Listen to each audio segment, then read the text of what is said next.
The marriage certificate still exists in the Louisiana State Archives, yellowed and brittle, bearing the names of Jeremiah Aldrich and Celeste, listed simply as property beneath his signature. What makes this document so disturbing isn't just the grotesque nature of the union between a plantation owner and his enslaved cook, but the 13 mysterious deaths that followed in the months after their wedding ceremony in March 1854. Local newspapers from that era, carefully preserved in private collections, hint at a conspiracy so elaborate and cruel that authorities buried the investigation to protect some of Louisiana's most prominent families. The truth behind this forced marriage reveals a web of betrayal, revenge, and systematic torture that shocked even the violence-hardened antebellum South. Before we continue with the story of Jeremiah Aldrich and the hellish fate that awaited him at Willowbrook Plantation, make sure to subscribe to our channel and let us know in the comments what state you're listening from. Now let me take you back to a time when honor meant everything and when broken trust could destroy a man in ways far worse than death. The events that led to that unholy marriage began 15 years earlier in the murky backwaters of the Mississippi Delta, where fortunes were made in human flesh and blood money flowed as freely as the muddy river itself. Jeremiah Aldrich wasn't born into the plantation aristocracy that defined Louisiana society in the 1840s. The son of a failed tobacco farmer from Kentucky, he arrived in New Orleans in 1839 with nothing but ambition burning in his chest and a willingness to engage in business that more established gentlemen wouldn't touch with their finest gloves. The slave trade, while legal, carried a social stigma among the old Creole families who preferred to maintain the fiction that their wealth came from sugar and cotton alone, not from the systematic buying and selling of human beings. It was in the sweltering summer of 1840 that Aldrich formed his partnership with Marcus Devereaux and Samuel Rochelle, two men whose desperation matched his own ruthless ambition. Devereaux, the youngest son of a declining sugar baron, needed money to save his family's crumbling plantation from creditors. Rochelle, a former ship captain who'd lost everything to yellow fever and bad investments, possessed invaluable knowledge of the illegal slave routes from Cuba and the Caribbean islands. Together they established what they called the Delta Trading Company, operating from a warehouse on the outskirts of New Orleans where the law's reach grew thin and questions weren't asked about the source of their merchandise. The business proved more profitable than any of them had dared imagine. While legitimate slave traders dealt in documented property with clear titles and health certificates, Aldrich's operation specialized in what they euphemistically called recovery services. They purchased enslaved people who had escaped from failed plantations, bought kidnapped free blacks from corrupt bounty hunters, and most lucratively, smuggled fresh captives from illegal ships that still crossed the Atlantic despite the official ban on international slave trade. The profit margins were extraordinary because their operating costs were minimal. They cared nothing for the health, housing, or basic humanity of their merchandise. For 3 years, the partnership flourished in the shadows of New Orleans society.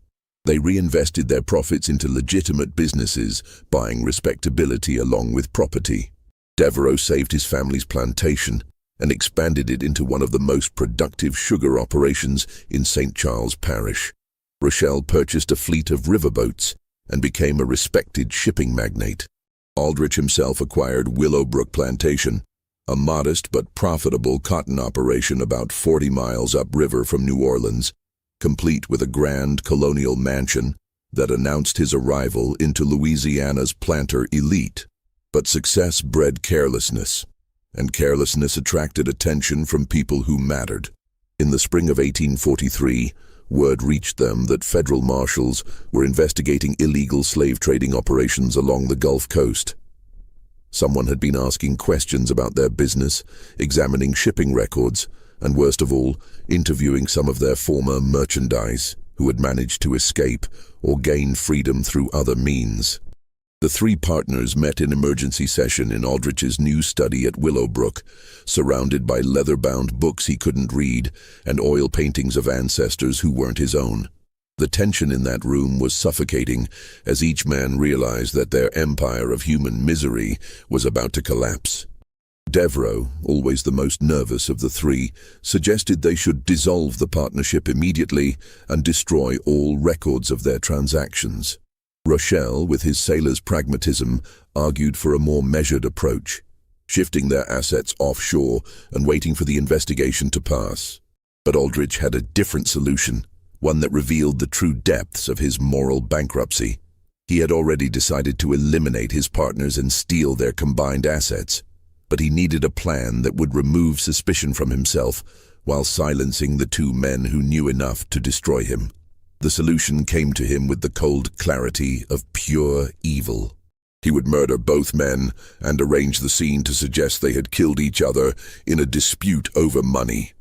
With Devereux and Rochelle dead, he would be the sole survivor of a tragic business disagreement, free to disappear the evidence of their illegal activities while keeping all their accumulated wealth for himself. The murder took place on a humid evening in June 1843 at the warehouse that had served as their base of operations for 3 years. Aldrich had arranged the meeting under the pretense of planning their exit strategy from the slave trading business. He chose the location carefully. The warehouse district was largely abandoned after sunset, and the building itself was scheduled for demolition the following month as the city expanded its commercial port facilities. Aldrich arrived early, concealing a loaded pistol in his coat and a razor-sharp skinning knife in his boot. His plan was brutally simple. Shoot Devereux first, then stage a knife fight with Rochelle that would end with both men dead and him claiming self-defense. He had even prepared false witnesses, 3 men he'd hired from the docks who would swear they'd seen Devereux and Rochelle arguing violently earlier that day over missing money from their accounts. When his partners arrived, they found Aldrich already seated at their usual planning table, a bottle of expensive whiskey and 3 glasses arranged between stacks of ledgers and shipping documents.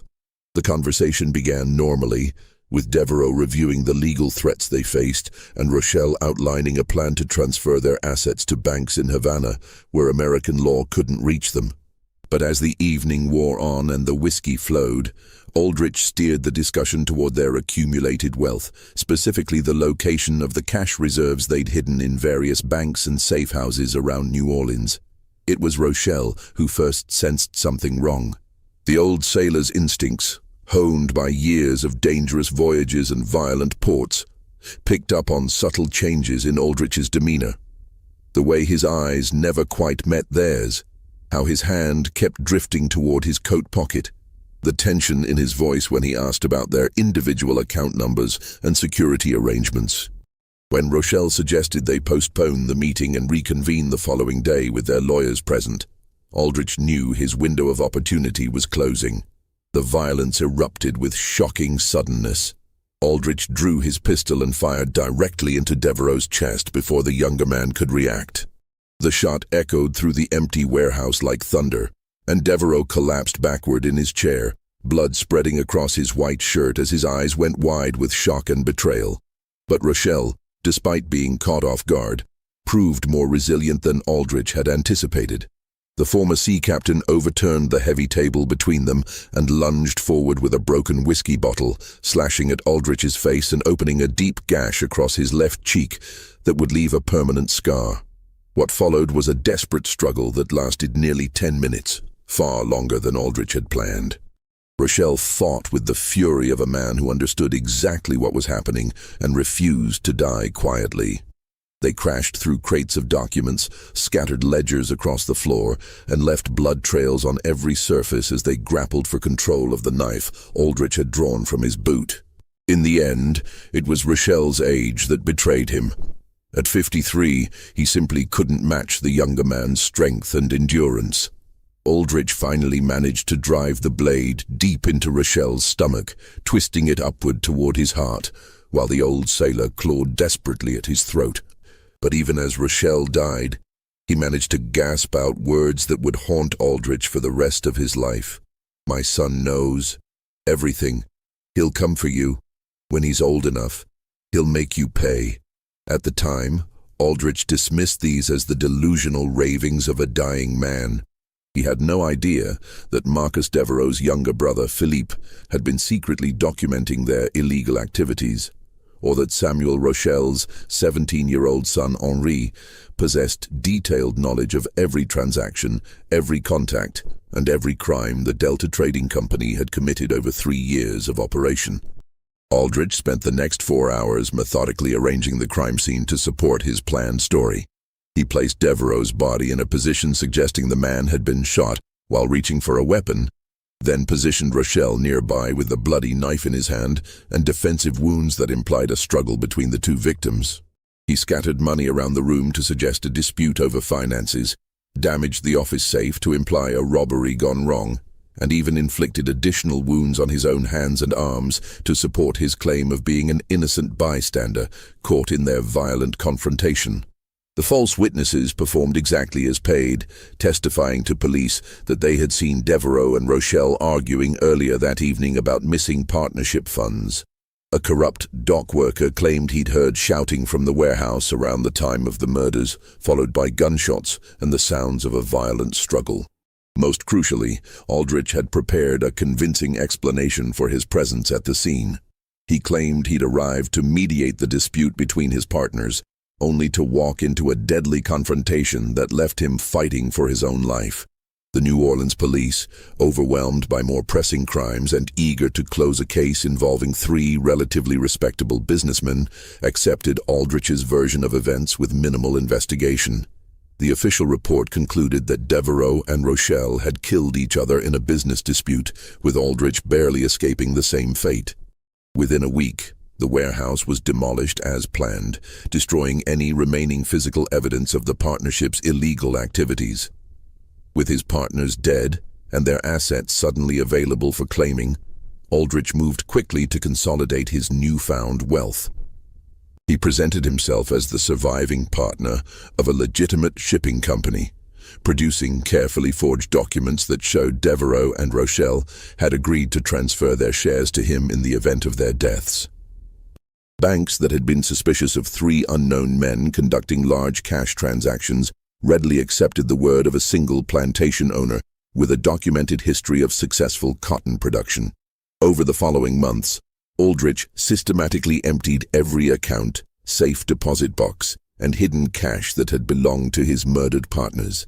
He estimated the total value at nearly $40,000, a fortune that would be worth over $1 million in today's currency. More importantly, he had eliminated the only 2 people who could connect him to the Delta Trading Company's illegal operations, leaving him free to reinvent himself as a respectable member of Louisiana society. But Aldrich had made a fatal miscalculation. In his obsessive focus on immediate threats and financial opportunities, he had completely ignored the families of the men he had murdered.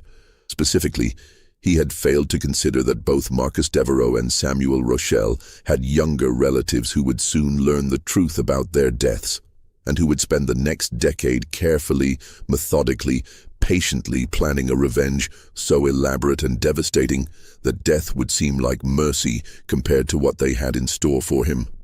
Philippe Devereaux was 22 years old when his brother Marcus was murdered.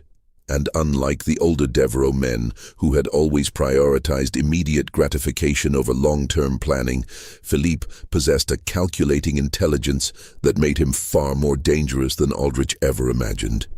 As Marcus's closest confidant and unofficial business manager, Philippe had maintained detailed records of every Delta Trading Company transaction, including coded ledgers that documented their illegal slave purchases, shipping manifests from prohibited Caribbean routes, and most damning of all, correspondence with corrupt officials who had facilitated their operations.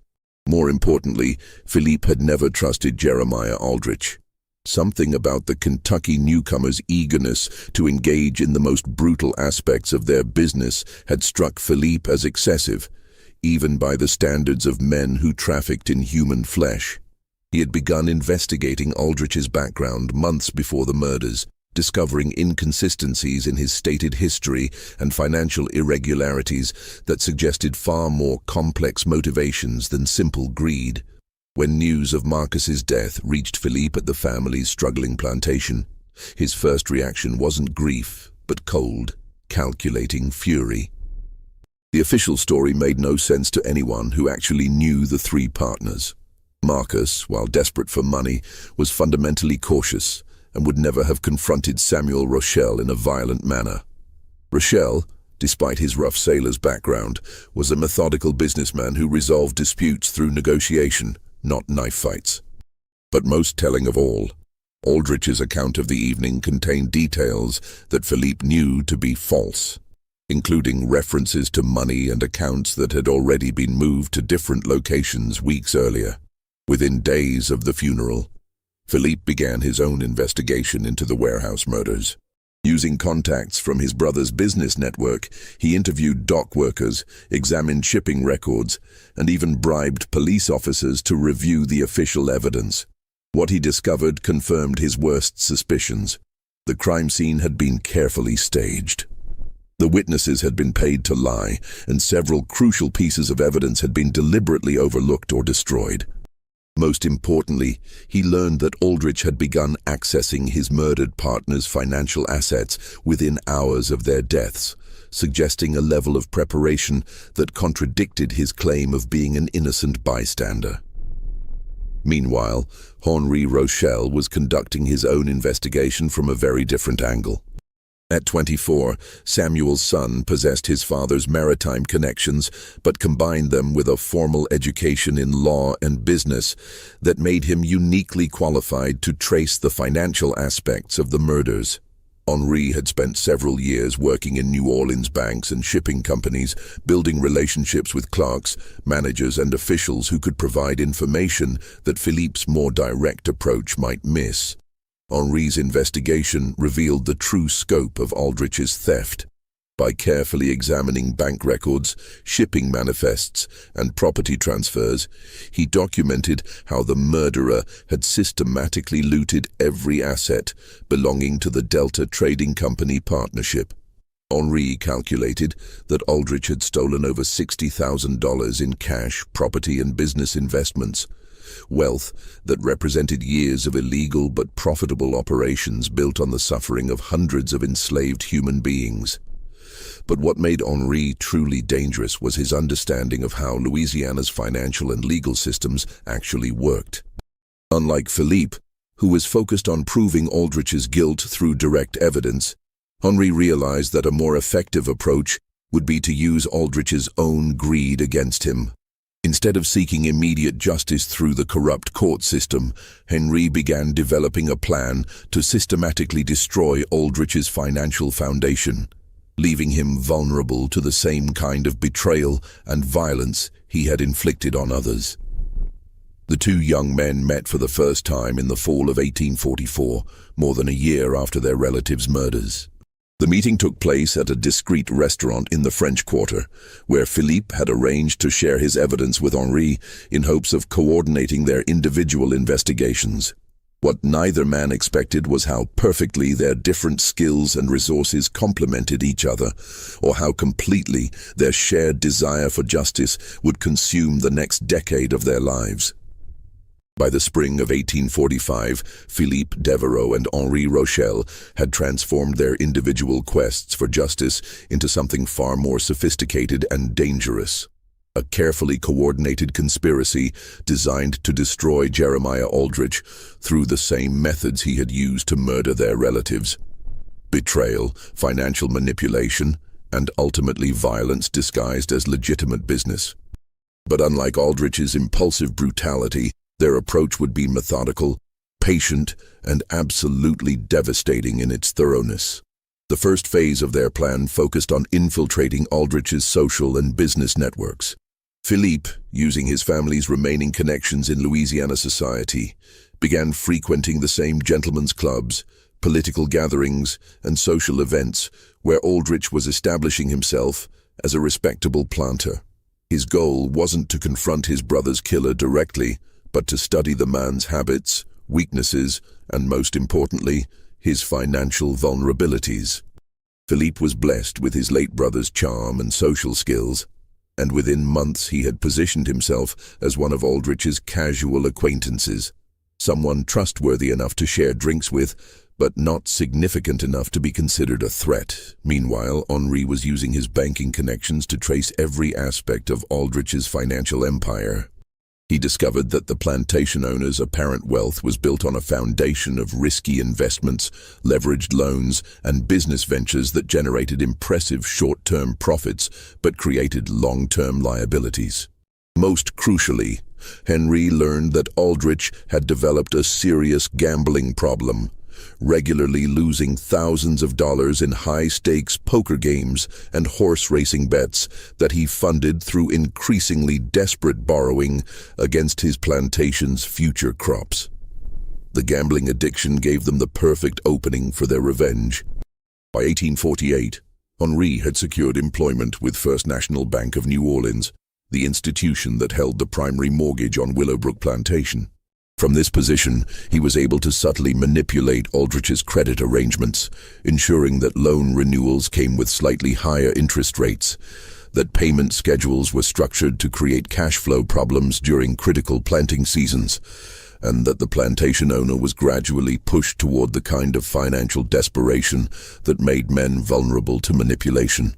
Simultaneously, Philippe had cultivated relationships with several of New Orleans' most notorious gambling operators, men who ran high-stakes games where fortunes could be won or lost in a single evening.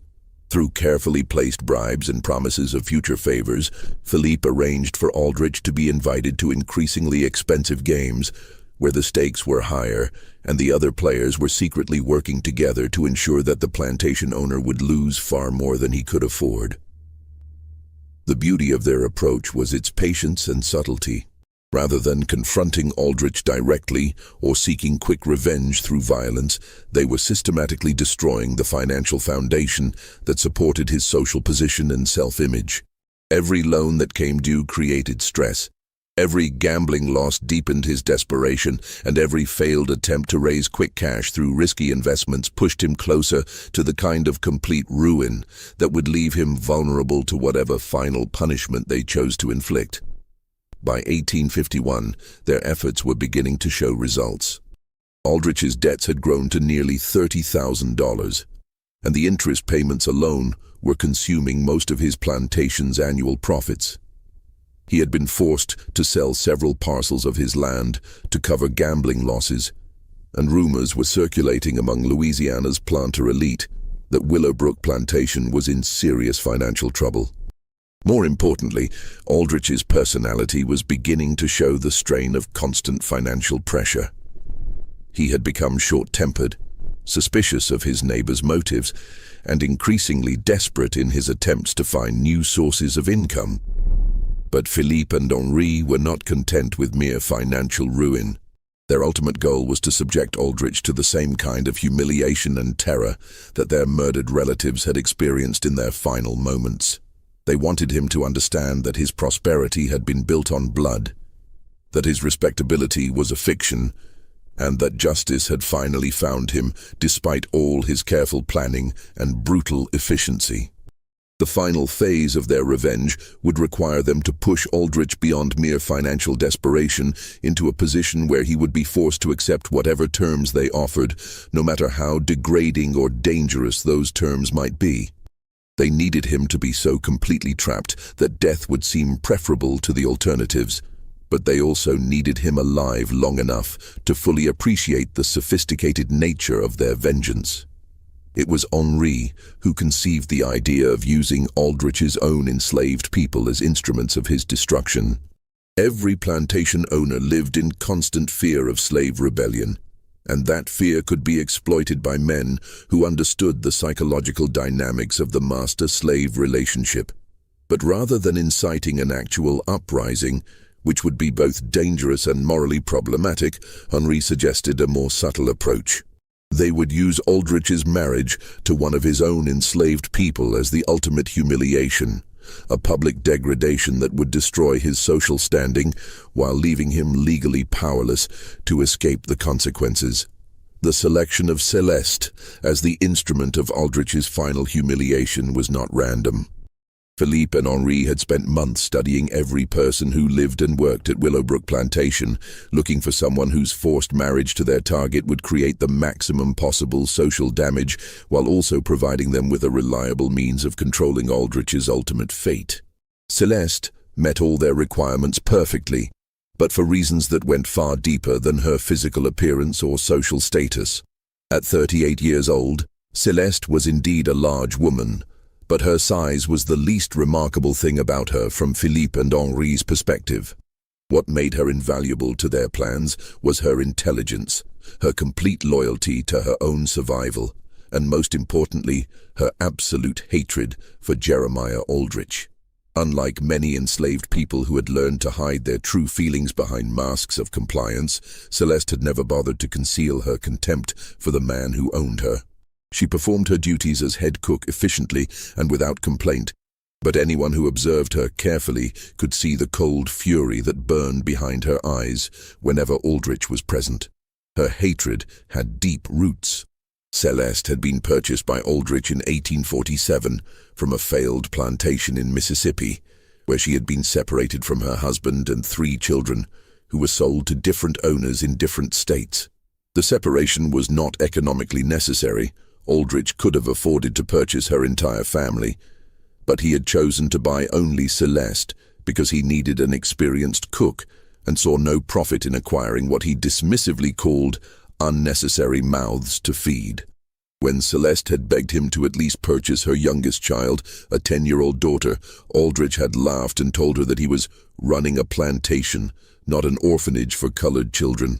For 7 years, Celeste had endured the daily humiliation of preparing elaborate meals for the man who had destroyed her family, serving him expensive delicacies while she survived on scraps and kitchen leftovers. She had watched him entertain guests with stories of his business successes, knowing that his wealth had been built on stolen money and murdered partners. She had cleaned blood from his clothes when he returned from mysterious nighttime trips, and she had seen him burn documents and letters in the kitchen fireplace during his increasingly desperate attempts to hide evidence of his financial troubles. More importantly, Celeste had gradually accumulated detailed knowledge of Aldrich's daily routines, his personal habits, his health problems, and his growing paranoia about potential threats from creditors and business rivals. She knew which foods he preferred, which medicines he took for his chronic stomach ailments, and which rooms of the plantation house he visited most frequently. This knowledge made her an perfect potential ally for anyone seeking to manipulate or harm her owner, but it also made her extremely valuable to Philippe and Henri's specific plans for revenge. The approach to Celeste required delicate handling. Neither Philippe nor Henri could risk direct contact with an enslaved person on Aldrich's property, as such contact would be both legally dangerous and likely to arouse suspicion. Instead, they used intermediaries, free people of color who worked in New Orleans markets and had legitimate reasons for occasional visits to rural plantations.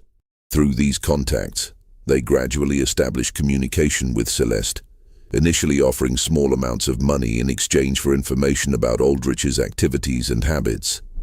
What they discovered exceeded their expectations.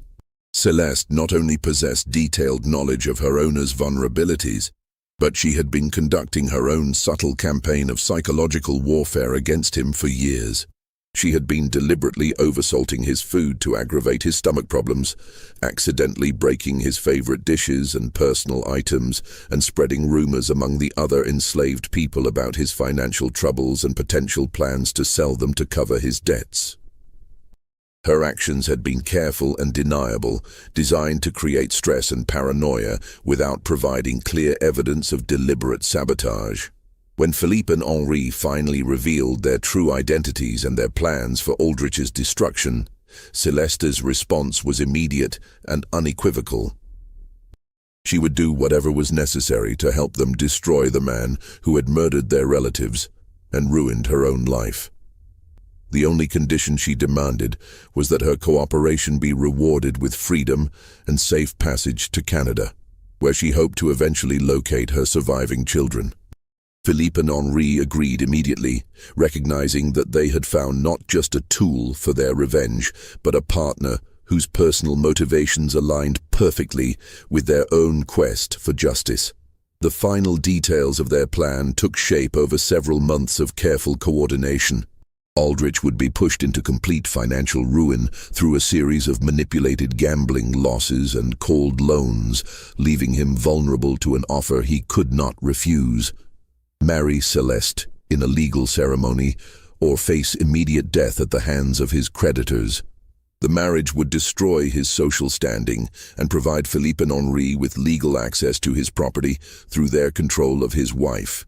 Most importantly, it would place Celeste in a position where she could gradually poison Aldrich over several months, causing him to suffer the same slow, agonizing death that their murdered relatives had experienced. But the plan required one more crucial element: timing.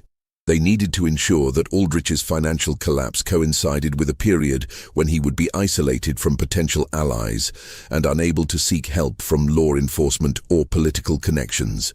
The opportunity came in early 1854, when Henri learned that Aldrich was planning to attend a high-stakes gambling tournament in New Orleans, hoping to win enough money to save his plantation from foreclosure. It would be the perfect moment to spring their trap, when Aldrich would be desperate enough to accept any terms that offered hope of survival, no matter how degrading those terms might prove to be.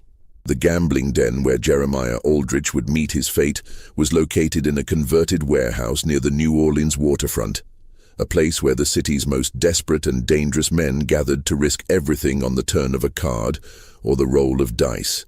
The February evening in 1854, when Aldrich arrived, was particularly humid and oppressive, with fog rolling off the Mississippi River to shroud the streets in a gray mist that seemed to muffle sound and blur the boundaries between reality and nightmare.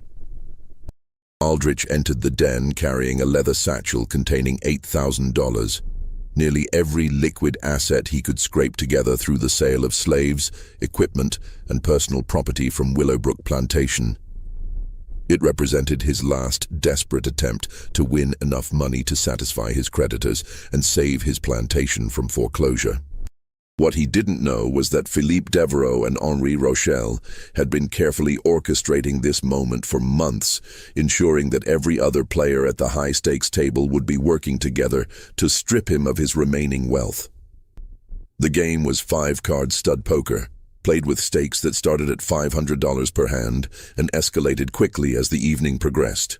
Aldrich initially experienced moderate success, winning enough smaller pots to believe that his luck might finally be changing. But as the stakes increased and the alcohol flowed more freely, he began making increasingly reckless bets, driven by a combination of desperation and the false confidence that came from his early wins.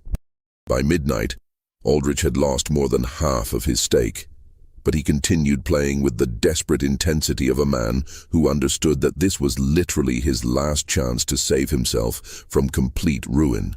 The other players, following Philippe's careful instructions, allowed him to win occasional hands to keep him at the table, but gradually increased the pressure until he was betting amounts that represented his entire remaining fortune on single draws of cards. The final hand began just after 2 o'clock in the morning, when the fog outside had grown so thick that the gaslight from the street lamps barely penetrated the warehouse windows. Aldrich was dealt what appeared to be a strong hand, a pair of kings showing, with the possibility of a full house if the hidden cards fell correctly. Confident that this was his moment to recover his losses and perhaps even win enough to solve his financial problems permanently, he pushed his remaining $3,000 into the center of the table. But the other players had been dealt even stronger hands, and more importantly, they had been coordinating their bets to ensure that the final pot would be large enough to completely bankrupt Aldrich while leaving him with debts far exceeding anything he could possibly repay. When the cards were finally revealed, Aldrich's pair of kings lost to a full house held by a man he didn't recognize, a cold-eyed stranger who collected the winnings with the methodical efficiency of someone who had been certain of the outcome from the beginning. As the reality of his complete financial destruction began to sink in, Aldrich sat frozen at the empty table, staring at the felt surface where his last hope had just evaporated. The other players had already departed, but the stranger who had won the final hand remained seated across from him, studying Aldrich with the intensity of a scientist examining an interesting specimen.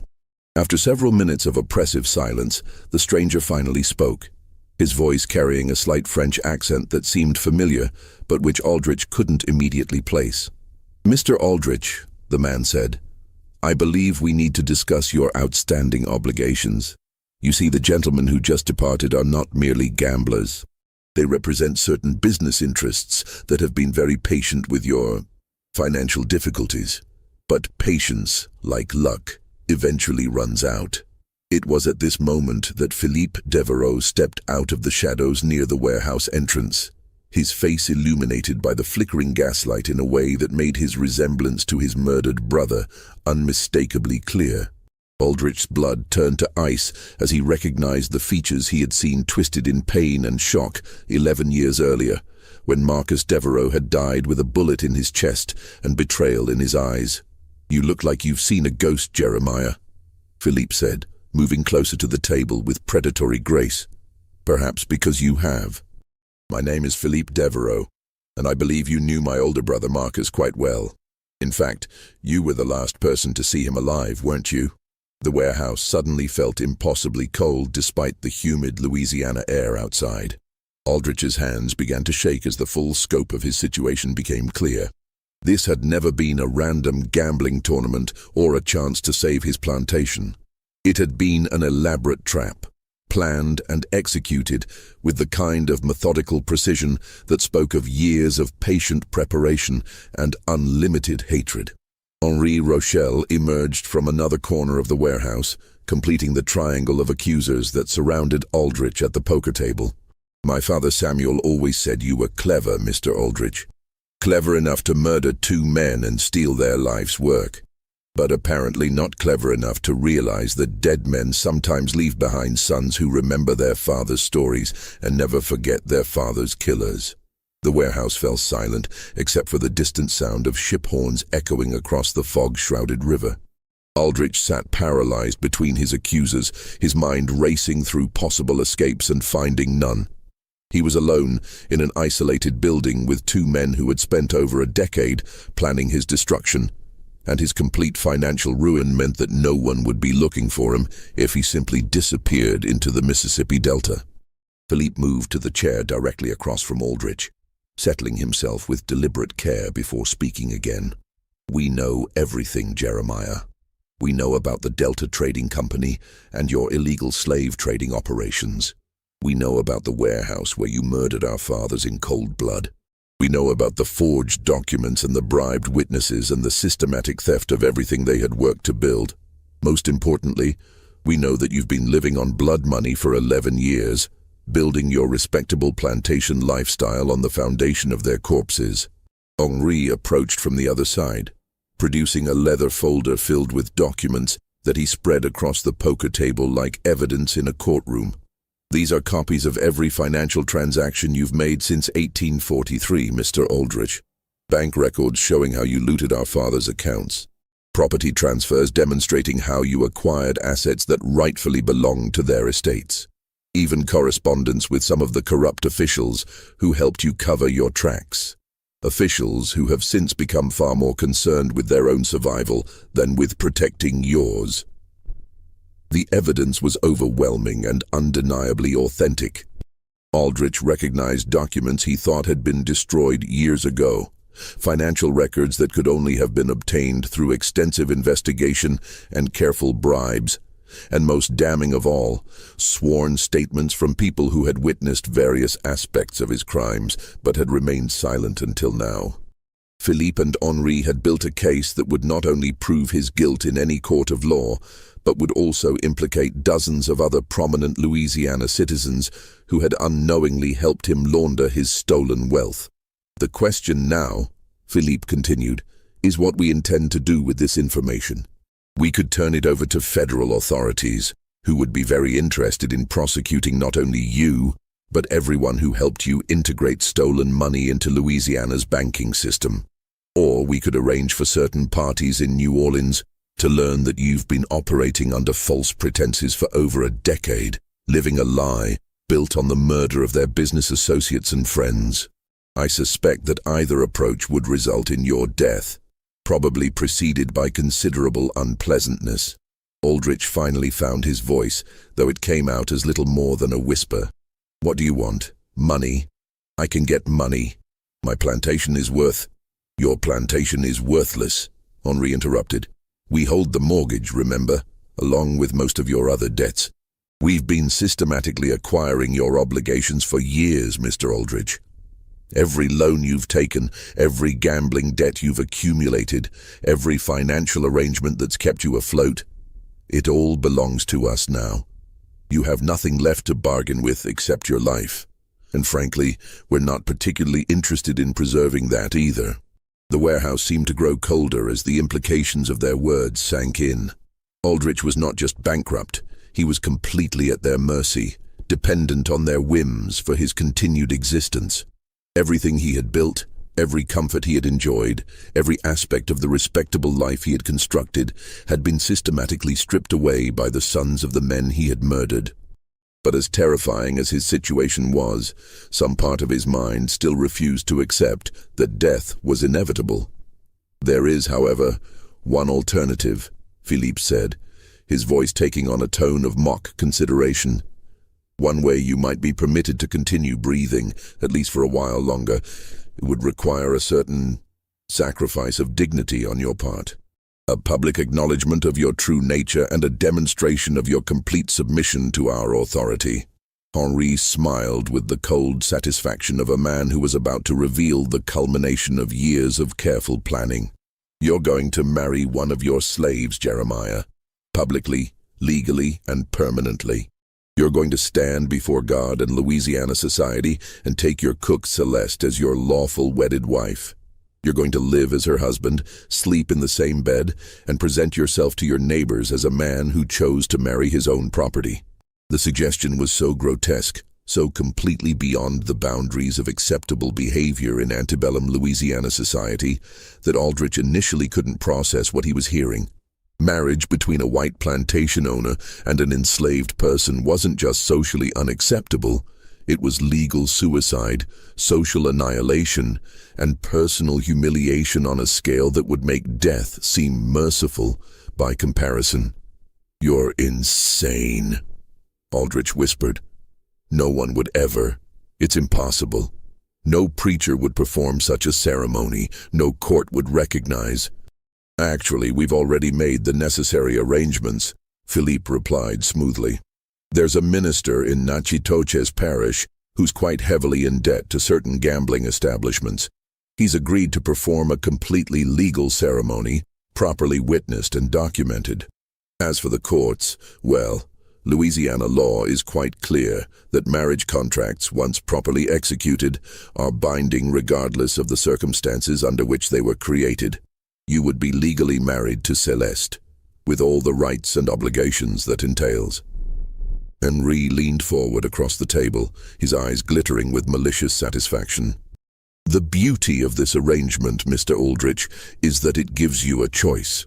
You can refuse our generous offer and face immediate consequences for your crimes, consequences that would involve considerably more physical pain than you might imagine.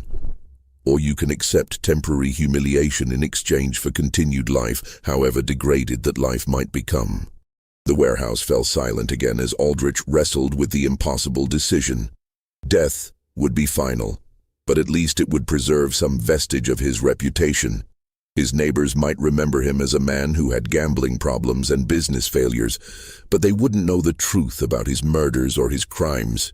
Marriage to Celeste, on the other hand, would destroy every aspect of his social identity while leaving him alive to endure years of public humiliation and private torment. How long? He finally asked. If I agree to this arrangement, how long would it last? Philippe and Henri exchanged a look that spoke of shared understanding and mutual satisfaction. For the rest of your natural life, Mr. Aldrich. Marriage is a sacred bond, after all.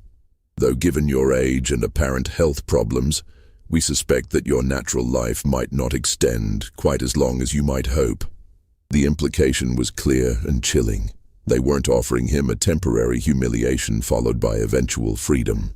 They were offering him a slow death disguised as marriage, a prolonged torture that would destroy his spirit before finally claiming his body. But the alternative, immediate execution in a fog-shrouded warehouse with his body dumped into the Mississippi River, seemed even worse than whatever they had planned for him. Just when we thought we'd seen it all, the horror in this Louisiana warehouse intensifies. If this story is giving you chills, share this video with a friend who loves dark mysteries, hit that like button to support our content, and don't forget to subscribe to never miss stories like this. Let's discover together what happens next. After what felt like hours but was probably only minutes, Aldrich raised his head and looked directly at his tormentors. "If I agree to this marriage, what guarantee do I have that you won't simply kill me anyway?" "None whatsoever," Henry replied with brutal honesty. "But you do have our word that your death, when it comes, will be considerably more pleasant than what we had originally planned. Think of the marriage as an opportunity to demonstrate good behavior. Compliance will be rewarded with kindness. Resistance will be punished with creativity." Philippe produced a document from his coat pocket and placed it on the table beside the evidence of Aldrich's crimes. "This is a marriage contract, properly prepared and ready for your signature. The ceremony is scheduled for tomorrow evening at Willowbrook Plantation, where all your neighbors and business associates will be invited to witness your voluntary union with Celeste.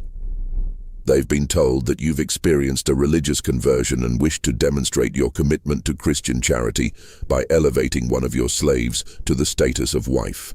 The final humiliation was the requirement that he present the marriage as his own choice, a voluntary act of Christian benevolence rather than the forced degradation it actually represented. His neighbors would think him eccentric, possibly insane, but they would also believe that he had chosen this path of his own free will. No one would suspect that he was being coerced by the vengeful sons of murdered partners, because no one else knew that Marcus Devereaux and Samuel Rochelle had ever existed. Aldrich reached for the marriage contract with hands that shook so violently he could barely hold the document steady. The terms were simple and absolute. He would marry Celeste in a legal ceremony, live with her as husband and wife, and provide for her welfare as he would any spouse.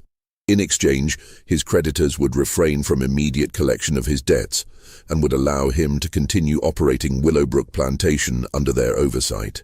As he signed his name to the contract that would destroy his life, Aldrich tried to convince himself that he might find some way to escape this trap once he had bought time through compliance. Perhaps he could appeal to authorities, or flee to another state, or find some legal loophole that would invalidate the marriage. But even as these desperate thoughts flickered through his mind, he could see the satisfaction in Philippe's and Henri's eyes. They had planned this moment for over a decade, and they had anticipated every possible avenue of escape he might consider. "Welcome to the family, brother-in-law," Philippe said as he collected the signed contract. "We'll see you tomorrow evening for the ceremony. I trust you'll dress appropriately for such a momentous occasion." The morning of March 15, 1854, dawned gray and oppressive, with heavy clouds threatening rain and a humid wind that carried the stench of rotting vegetation from the nearby swamps. Aldrich had not slept since returning from New Orleans, spending the night pacing his study and staring at the marriage contract that represented the end of everything he had worked to build over 15 years in Louisiana. Celeste had been informed of the arrangement through intermediaries, though she pretended surprise when Aldrich awkwardly attempted to explain the situation during breakfast. She listened to his stammering account of financial difficulties and social obligations with the kind of patient attention that a parent might show to a child confessing minor misbehavior. When he finished his pathetic explanation, she simply nodded and said, "Yes, Master Aldrich, I understand. I'll prepare myself for the ceremony." The calm acceptance in her voice terrified him more than anger or resistance would have. It suggested a level of preparation and coordination that implied she had known about the plan long before he had been forced to agree to it. As he watched her move efficiently around the kitchen, preparing what would be their last meal as master and slave, Aldrich began to realize that his tormentors had been far more thorough in their planning than he had initially understood. Throughout the day, neighbors and acquaintances arrived at Willowbrook Plantation, drawn by invitations that Philippe and Henri had sent in Aldrich's name.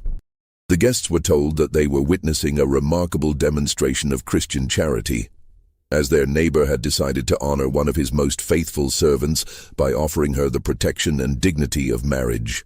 Most arrived expecting to see some sort of elaborate joke or perhaps evidence that Aldrich had finally succumbed to the mental instability that his recent financial troubles seemed to suggest. What they found instead was a properly organized wedding ceremony, complete with decorations, refreshments, and a nervous groom who seemed genuinely committed to the bizarre proceedings. Aldrich had dressed in his finest clothes, as Philippe had suggested, and he played his role with the desperate conviction of a man who understood that his survival depended on a convincing performance. When guests asked about his unusual decision, he repeated the explanation about religious conversion and Christian duty, with enough apparent sincerity that most accepted it as the eccentric choice of a man under considerable stress.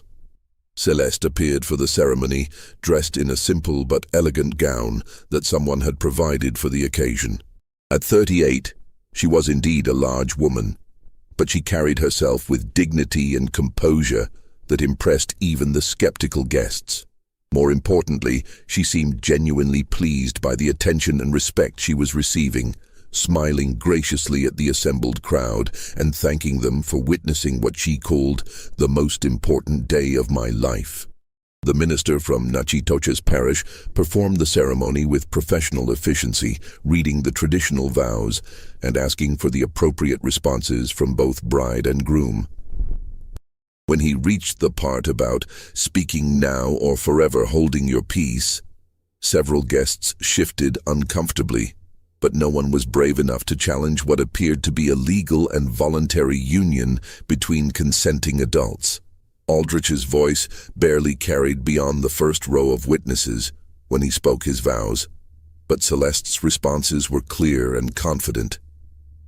She promised to love, honor, and obey her new husband with the kind of conviction that made the ceremony seem almost normal, as if marriages between plantation owners and their former slaves were commonplace events in Louisiana society.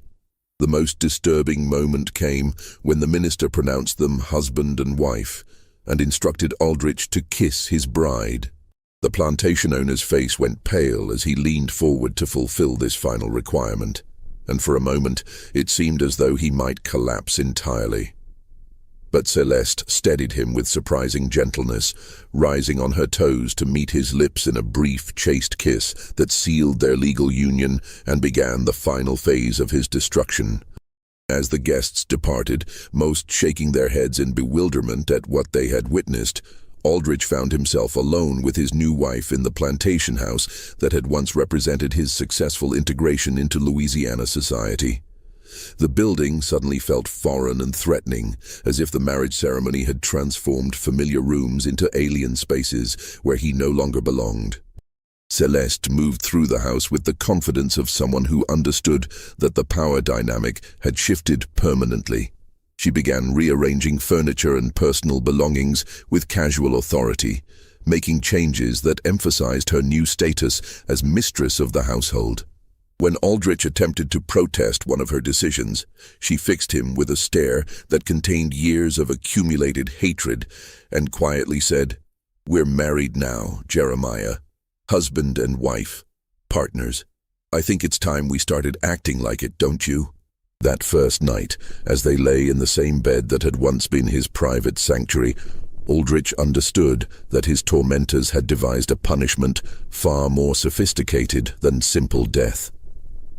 They had trapped him in a daily reminder of his powerlessness, surrounded him with the constant presence of someone who knew exactly what he had done and exactly what he deserved. Every meal she cooked, every word she spoke, every gesture of apparent affection would be a calculated reminder that his comfortable life had been built on blood and theft.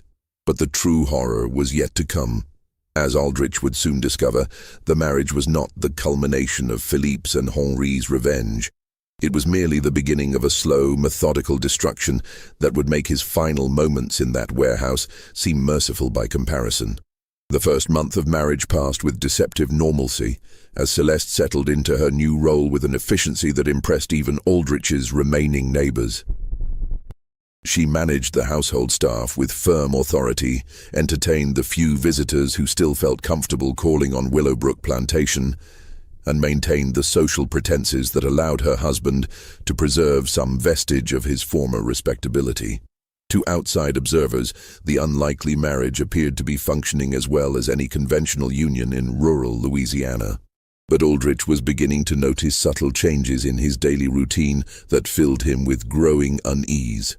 His breakfast coffee had developed a slightly bitter aftertaste that he couldn't identify, despite being prepared with the same beans and methods Celeste had used for years.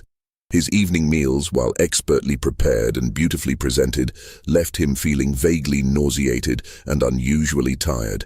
Most disturbing of all, he had begun experiencing headaches and episodes of dizziness that seemed to worsen whenever he spent extended time in his wife's company. Initially, he attributed these symptoms to stress and the emotional toll of his degraded circumstances. The humiliation of his forced marriage, combined with his awareness of his complete dependence on Philippe's and Henri's continued mercy, was certainly enough to cause physical problems. But as the weeks passed and his condition gradually worsened, Aldrich began to suspect that his symptoms might have a more deliberate cause. His suspicions were confirmed during a conversation with Dr. Hamilton Warren, Willowbrook's longtime physician, who had come to examine Aldrich after he collapsed during a business meeting with potential cotton buyers. Dr. Warren's preliminary examination revealed symptoms consistent with chronic poisoning, specifically the gradual accumulation of toxic substances that were slowly destroying his digestive system and nervous functions. "Your condition is quite serious, Mr. Aldrich," Dr. Warren explained as he packed his medical instruments. "The symptoms suggest prolonged exposure to arsenic or a similar metallic poison. Such poisoning typically occurs over several months, with the victim experiencing increasing weakness, digestive problems, and neurological deterioration. Without immediate treatment and removal from the source of contamination, the condition is invariably fatal." The diagnosis confirmed Aldrich's worst fears about his wife's true intentions. Celeste was systematically murdering him with the same patient methodology that Philippe and Henri had used to destroy his finances and social standing. She was administering poison in carefully measured doses, probably mixed into his food or drink, creating a slow death that would appear natural to anyone who wasn't specifically looking for signs of deliberate harm. But confronting Celeste directly would be both dangerous and pointless. She was protected by her legal status as his wife, her apparent innocence of any wrongdoing, and most importantly, her connections to the two men who controlled every aspect of his continued existence. If he accused her of poisoning him, she could simply deny the charges while Philippe and Henri arranged for more immediate and violent consequences for his paranoid accusations against their chosen instrument of justice. Instead, Aldrich began taking elaborate precautions to protect himself from further poisoning. He started preparing his own meals in secret, using ingredients he personally selected and cooking utensils that he kept hidden in his study. He avoided drinking anything that Celeste had prepared, relying instead on water from a well that only he could access. Most importantly, he began sleeping in a locked guest room rather than sharing the marital bed where his wife might have opportunities to administer poison while he was unconscious. These defensive measures provided temporary relief from his symptoms, but they also created new problems that threatened to expose his growing paranoia to outside observers.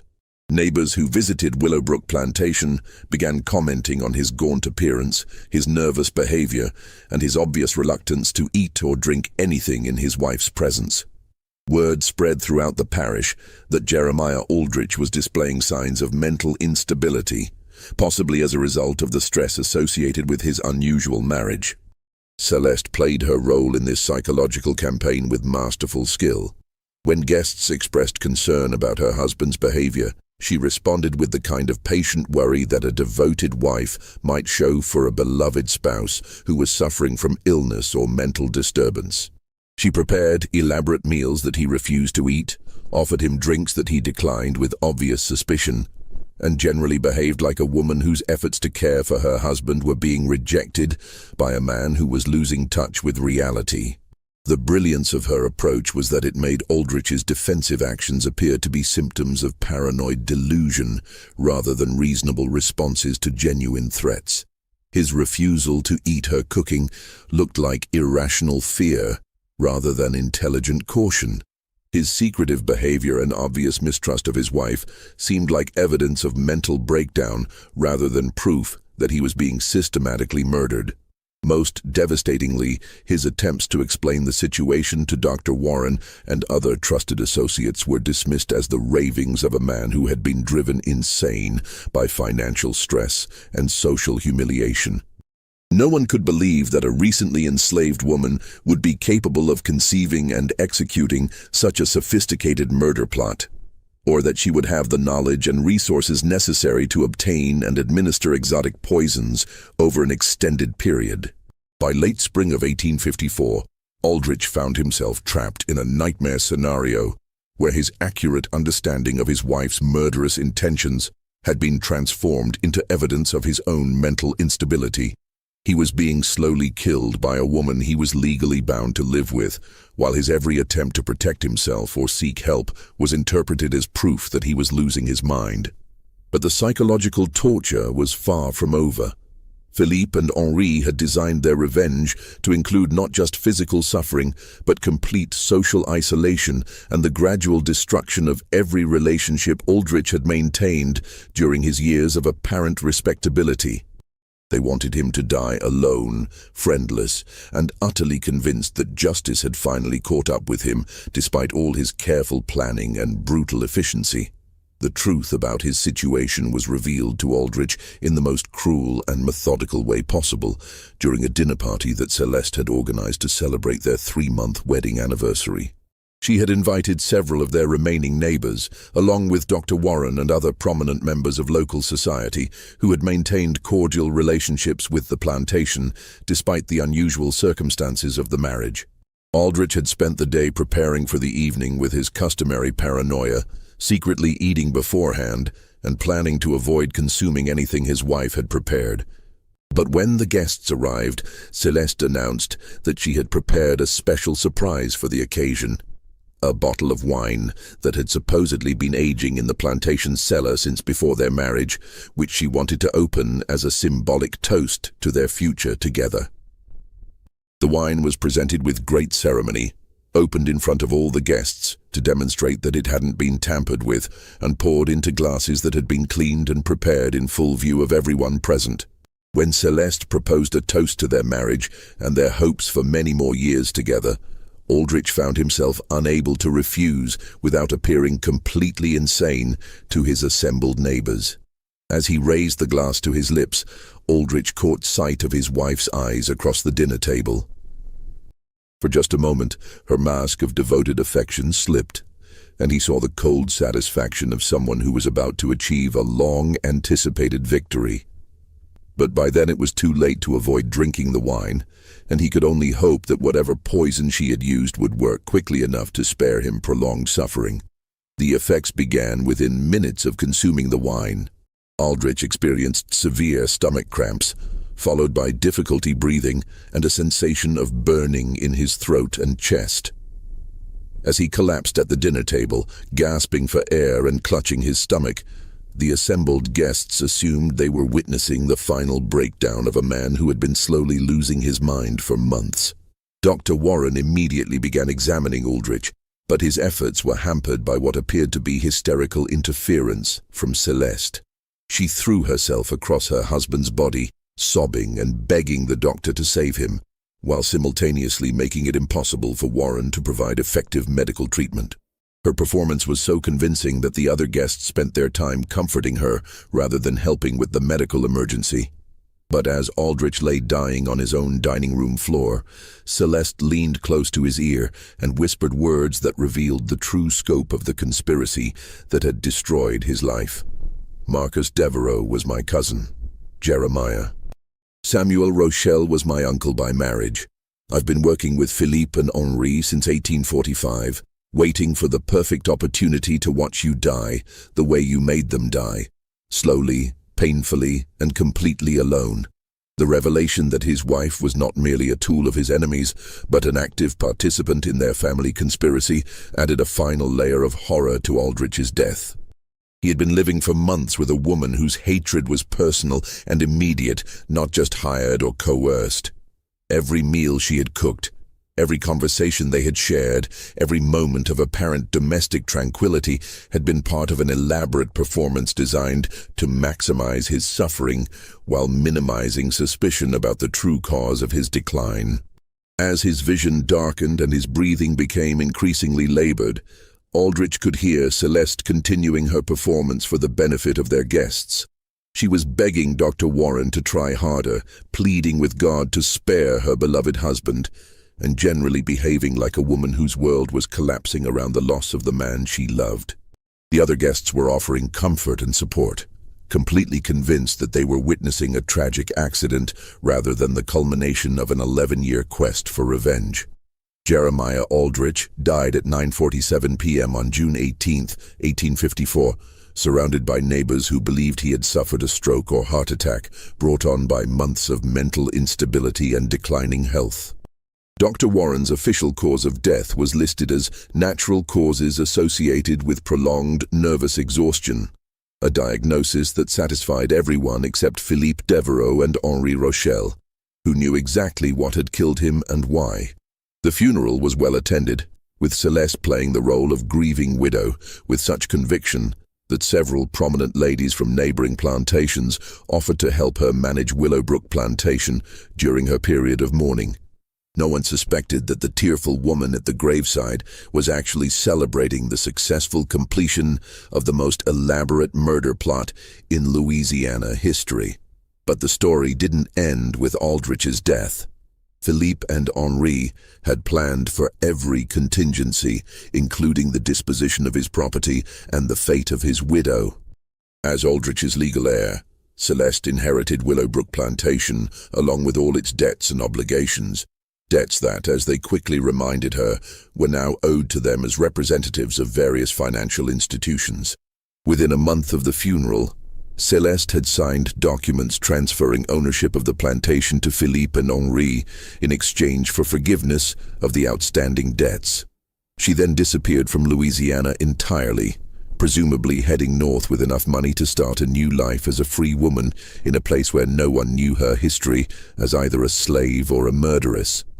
The official records of Jeremiah Aldrich's death and the subsequent transfer of Willowbrook Plantation raised no suspicions among Louisiana authorities, who were dealing with far more pressing concerns as the nation moved inexorably towards civil war. The story of the plantation owner who had married his slave and then died of natural causes became a minor footnote in local history, occasionally mentioned as an example of the eccentric behavior that financial stress could produce in otherwise respectable men. But among certain families in New Orleans and the surrounding parishes, a different version of the story circulated quietly for generations. This version spoke of a conspiracy so elaborate and patient that it had taken 11 years to reach completion, of a justice so perfectly calibrated that the punishment had matched the crime in both duration and suffering.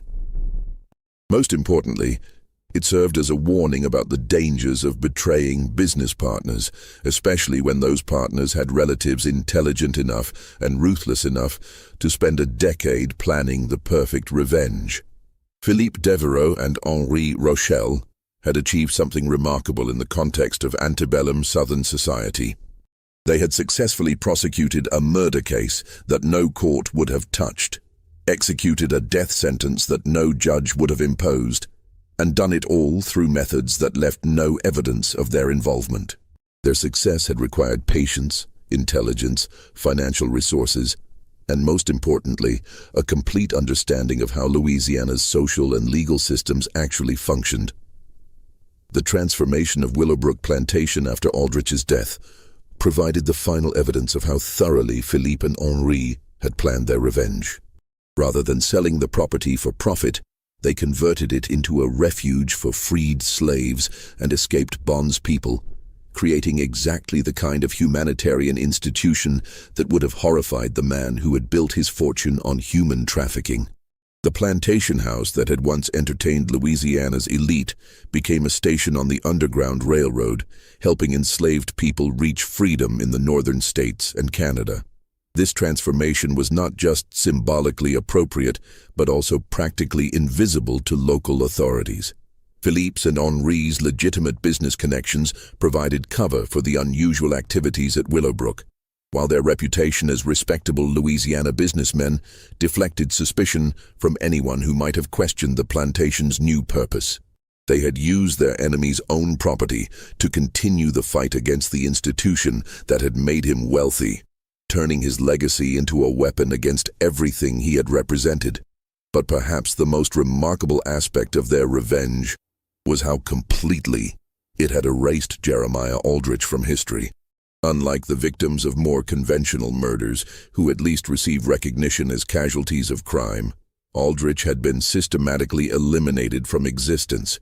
His wealth had been redistributed to the families of his victims. His property had been converted to purposes that directly contradicted his values. His reputation had been destroyed through his own actions rather than through posthumous revelation of his crimes. Most importantly, the manner of his death had been designed to ensure that no one would remember him as anything more than a failed plantation owner who had made poor financial decisions and married unwisely.